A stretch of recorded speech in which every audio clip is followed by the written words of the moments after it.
ఆ బీసీలలో ఎక్కువ శాతం మున్నూరు కాపులను దాదాపు పోయిన ప్రభుత్వం చేసిన సకల ఎస్కేఎస్ ద్వారా చేసిన సకల కుటుంబ సర్వే ప్రకారం అప్పుడు 51.35% వచ్చిన బీసీల సంఖ్యను ఇలా 46% చూపించడం.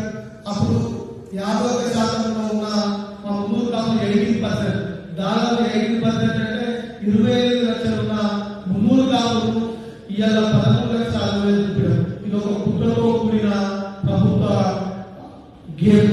ఎంత గేమ్ అంటే రాజకీయంగా అగ్రవర్గాలకు పోటీ పడుతున్న బీసీలలో రాజకీయ చైతన్యం ఉన్న కులం ఇలా మున్నూరు కాపు కులం.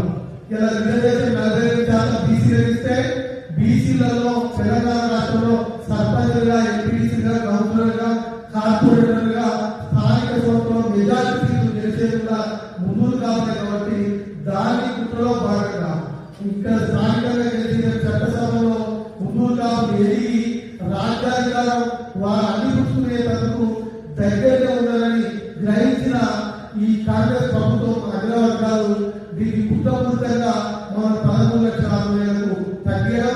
మాతో పాటు మేమందరినీ ఇదివరకే 2014లోనే సుమారు 22 లక్షల మంది అప్పుడు ఈ తెలంగాణ రాష్ట్రంలో ఉన్నారు.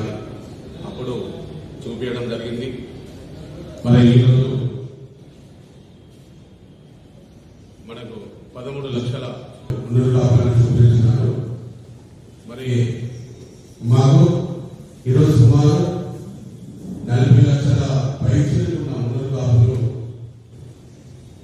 అప్పుడు పద్ధతి పెట్టారు.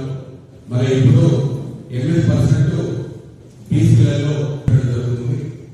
మరి ఇటు బీసీలలో ఇటు మున్నూరు కాపులలో సంఖ్యాపరంగా మున్నూరు కాపులను ఇక్కడ తెలంగాణలో అన్యాయం జరుగుతుంది. కాబట్టి మేము ఈ టోటల్ తెలంగాణలో ఉన్న సంఖ్య 3%తో ఈ మున్నూరు కాపులు రావడం జరిగింది. ఈ లెక్కల ప్రకారంగా ఈరోజు రాష్ట్ర ప్రభుత్వం మాకు ఇచ్చిన లెక్కల ప్రకారంగా మేము తీవ్రంగా ఖండిస్తున్నాము.